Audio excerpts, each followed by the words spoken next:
الأطهرين المعصومين الغر الميامين الذين أذهب الله عنهم الرجس وطهرهم تطهيرا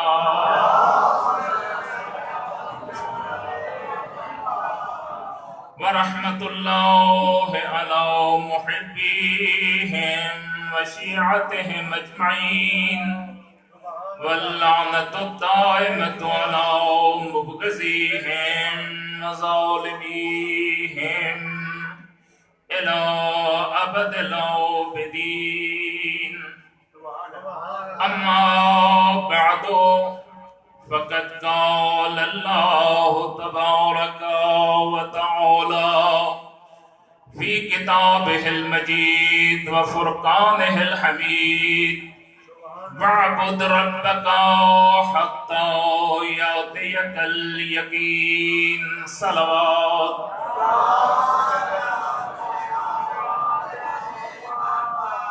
آپ کے سامنے رب العزت کی مختصر کلام کا تلاوت کرنے کے شرف حاصل کیا، جس